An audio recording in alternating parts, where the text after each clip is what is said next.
Hi, community. Welcome. Thank you so much for being here with me today. My name is Kristin Skelton. I'm the founder of Bud Funding, and here we are all about helping you live your sustainable life.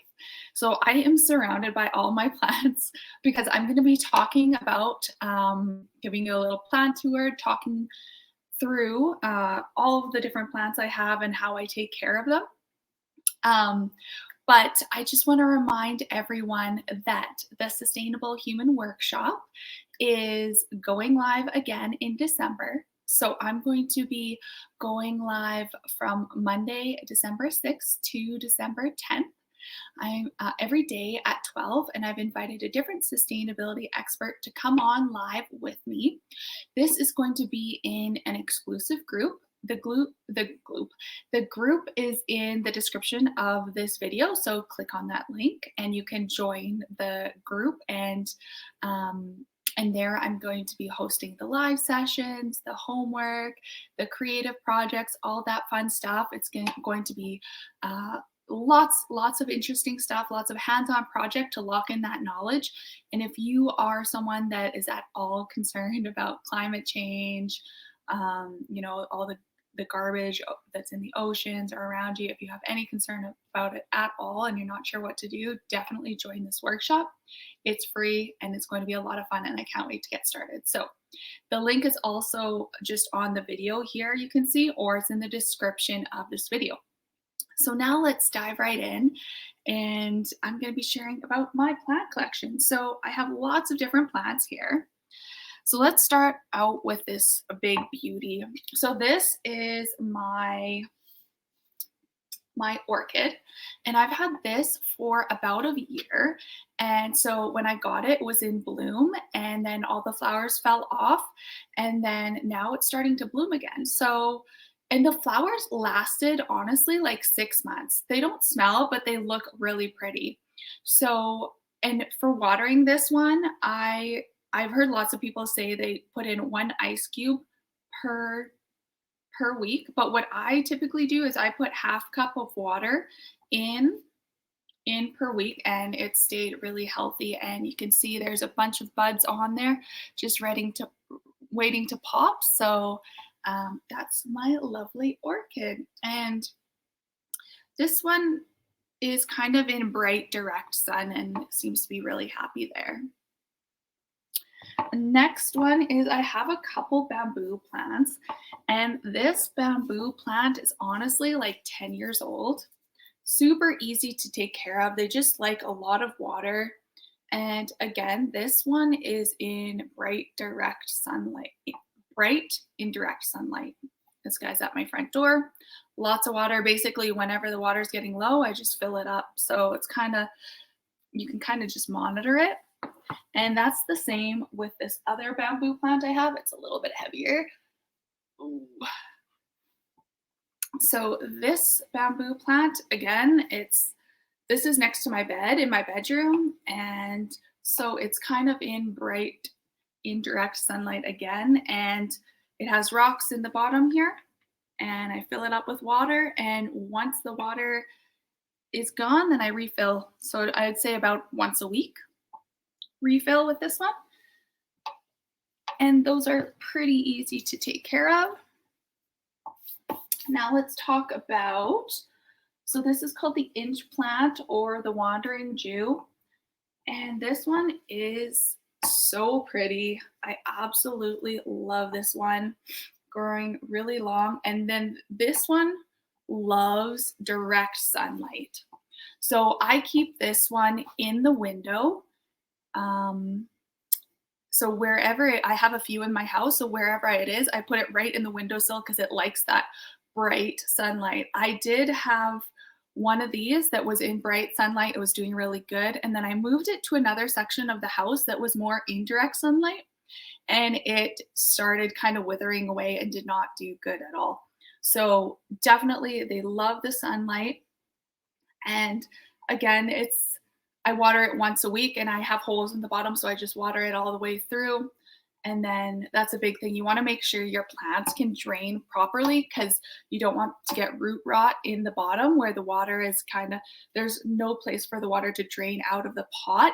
and then the roots sit in the water in the bottom, and then it slowly dies. So you really want to make sure that your pots can drain all the way out, unless it's bamboo. They love lots of water. And unless you know a specific amount to water your plant each week.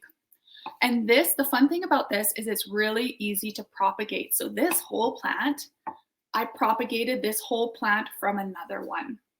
So if you're just getting started with propagation, the wandering Jew or the inch plant is a really easy one to get started.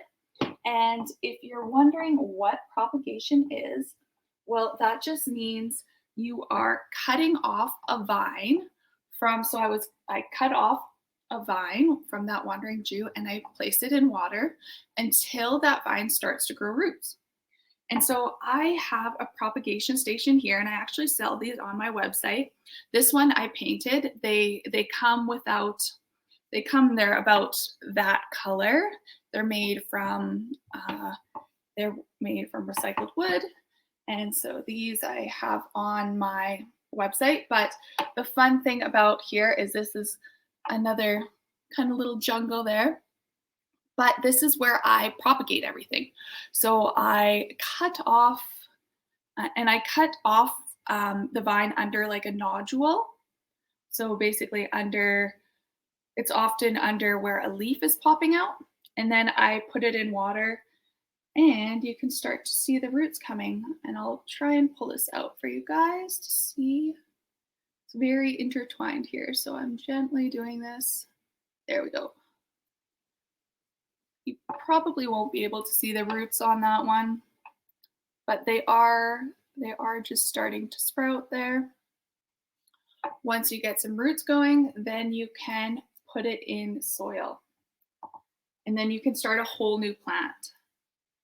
So that's really fun. And in here I have the inch plant or the wandering Jew. And then this one is this one here is a ivy, so you can kind of see that. And then this one is a fig tree, this one. And this one propagates really well too. And what you'll notice is every plant propagates in a different amount of time. So for example, the wandering Jew, this purple one, it grows roots right away. Whereas the ivy takes 2 to 3 weeks to grow roots. So it just depends on the plant, how fast you can replant that vine. But it's super fun propagating. Once you get going, then you can just have plants everywhere and it's really fun. So so these vines are again the wandering Jew, and I propagated these vines from the mama plant over there. And this is actually, this pot is a can. So it was a can and I upcycled it. I wrapped it with some twine here, and I actually have a video on my YouTube of how to make this, but I just made my own little pot there. And so now I can start growing another wandering Jew plant there. So that's really fun. And now I have, next on the tour is my Chinese money plant, Pilea, and his name is Cash. And this is a really fun one to propagate as well. So, and you can see here all the little babies that are coming out of the bottom there. See those little leaves there? So those are little babies that are popping up. And once they get big enough, so once they get kind of 3 to 4 leaves, then you can take them away from the main plant, propagate them so they get a little bit of roots, and then go ahead and plant them in soil. And so this is the mama plant. And when I bought this one from the plant store, it was tiny. It was a little baby guy. And now it's grown big, and I have propagated a lot of other plants. So this is from that plant. And again, this pot I made from a can. So you can check out the video, and I'll link it in the description of this video if you want a tutorial on how to upcycle a can into a pretty jar like this. And this is my little Pilea. So I have that. And next on the tour is my Pothos. So this is a really fun plant again for, it's easy to propagate and also eventually it will grow into really pretty vines. So we have here, it's kind of growing down the sides there. And this one is in bright indirect light. And also for watering, I water it once a week, but typically what I've read is that they like the soil not to be completely dry before you're watering it again. But from my personal experience, I've been watering it once a week, water it until the water comes out the bottom, and it's quite happy and healthy.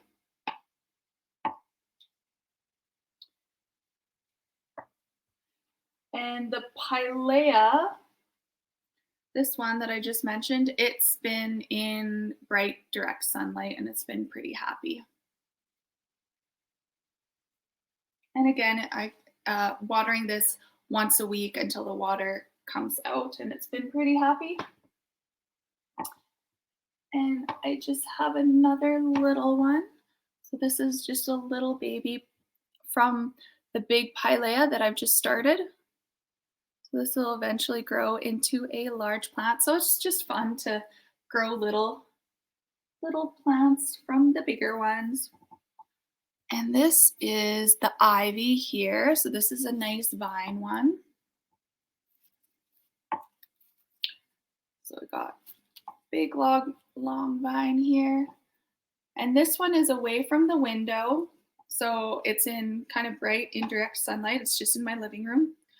And this one is a fun one to propagate, but it does take about 3 weeks to get roots on it. So it's not a fast one. It'll definitely take some time, but it's really pretty and you get the nice length. And next on the plant tour is, let me get the jade. So this jade is, and you can see here, so this is a little sprout that's coming out the bottom that could be repotted soon. And again, this is, and when it comes to your soil, you can also, if you're not sure how often to water it, kind of just put your finger in, and if it's bone dry, then typically you'd want to water it. So just like kind of feel your plants every day to see how they're doing, and when they're getting drier, then you can water. I kind of find like watering once a week is a pretty good rule of thumb, and it kind of helps. It does pretty good once a week watering. So the jade is on my counter, so not in the windowsill, so it's kind of in bright indirect sunlight, and it seems to be very happy there. And over, and then I have 2 more I'm going to share. So I have plants literally all around me, so I'm just reaching to grab them. Okay. So this one is my string of pearls, which I love very much, in a little owl pot, super cute. So this is my second string of pearls. My first one, it unfortunately perished. So what happened with the first one is I let the soil not dry out properly. These guys really like, and they like sandy soil. And the last one that I had was just in regular soil, and the soil stayed moist for too long. It didn't dry out properly, and it just, it did not do good. So this has a sandy soil, and it has a hole in the bottom. This is in direct sunlight, and it's been loving it. So it's quite long. It's doing really well. And so the biggest thing, and again, I water this once a week. It has a hole in the bottom, so I just water until it drains out. And they like hot, they like sun, sand, sandy soil, and proper drainage. Yeah, I water this guy every week. Doing well. And then I have my flapjack, which is another kind of succulent type plant. And this guy is in regular soil, but he's in direct sunlight. And I water him once a week, let the water drain all the way to the bottom. This pot actually does not have a hole in it. So what I do here is I just water so it's about up to the lip, and then that's enough for the week. And he's doing quite well. He kind of is getting taller and taller. And I've had this one for 2 years now. And this was really fun. I went to this outdoor, I guess it was like an outdoor market, and there was a lady selling plants, and I think I bought this one for $5. And I bought a couple other ones, and they were all like $5, and they've mostly done pretty well. And yeah, I think I have a couple others. I have this tree, if you can see in the background. That's one that was actually in an office I used to work at, and so I got to bring that one home. And that's watering once a week. It's in bright indirect sunlight, and yeah, plants are a lot of fun. And my advice would be, if you're scared to get started with plants, and you're like, oh, they always die, just go to a plant store and ask them what's the easiest one to get started with. And even like I've found that I've had like a plant that's been doing really, really well, and then I move it to a different spot, and then it's not doing well anymore. It's starting to kind of shrivel up. So you kind of just got to test and play, try your plants in different areas if they're not doing good. Um, a big thing too is, like I said before, making sure the water can really drain out and the roots aren't sitting in the bottom. So the easiest thing to do is getting a pot with a hole in the bottom. And yeah, and so try them in different places. Ask your plant store which easy ones are easy to start with. Get something small so it's pretty inexpensive to start out with. And just do some trial and error. Ask a friend if what they've had success with, or ask a friend that maybe has a lot of plants. Could they propagate something with you just to get propagate something for you just to get you started? So yeah, that's my plant tour. If you have any questions, put them in the comments. If have you had any success with any of the plants that I've mentioned? Like, do you have a favorite? Let me know what you think about plants and if you have a lot at home. And just a reminder for everyone to join the Sustainable Human Workshop, which is December 6th to December 10th. Liking, sharing, and commenting on this video helps spread sustainability awareness and helps it ripple across the globe. And I want to thank each and every one of you so much for being here and being part of the bud funding community. I really appreciate all of you. Have an excellent week, everyone, and I will see you all again very soon. Thank you so much, and I'll see you next week. Bye.